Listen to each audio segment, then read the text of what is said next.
femme que nous avons surnommée X pour garder son anonymat nous a été présentée par le biais de ses amis d'une banlieue de Kigali.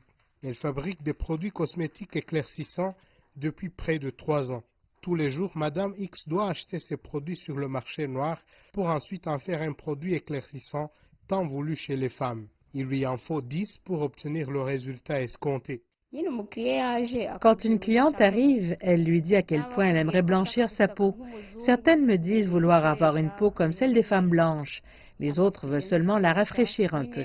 Le degré d'éclaircissement est marqué sur le flacon. Et puis, moi, je ne connais personne qui est revenu me dire avoir subi des conséquences de cet usage. Malgré la résistance, les vendeuses réparties dans tous les coins de la ville disent être tombées en faillite car un litre de produit jadis coûtant plus de 50 $ américains est vendu aujourd'hui à moins de 10 $. Une prise de conscience de la part des clients de ces produits a été constatée. Christine, 30 ans, explique que l'usage de ces produits pendant un an a entraîné des conséquences graves sur sa peau. Pendant toute une année, j'ai utilisé ces produits. Ma peau avait considérablement blanchi, mais après avoir décidé d'arrêter, il y a eu des changements. Avant, j'avais des boutons sur le visage, mais j'ai arrêté d'utiliser ces produits avant la mesure prise par le gouvernement. L'usage de produits éclaircissants a longtemps été perçu comme une affaire de femmes, mais les hommes ont également adopté cette tendance dangereuse. Toutefois, pour les hommes, des raisons ayant trait à la culture ont poussé la plupart d'entre eux à abandonner l'usage de ces produits. Les gens commençaient à me stigmatiser. Ils me disaient que ma peau était devenue très claire et qu'aucun garçon ne devrait le faire. Cela me gênait beaucoup. J'ai donc abandonné.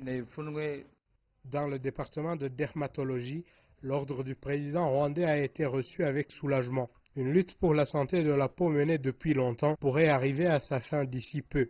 Pour certaines acheteuses, c'est toute une catégorie de leurs soins de beauté qui tombe à l'eau, mais pour les dermatologues, ce combat valait le coup. Ces produits ont des effets immédiats et de longue durée. Ils ont des conséquences sur la peau, le cerveau ou le système rénal. Ils peuvent aussi provoquer le diabète ou l'hypertension. Ce ne sont donc pas que les effets sur la peau qu'il faut considérer, car c'est tout l'organisme qui est attaqué.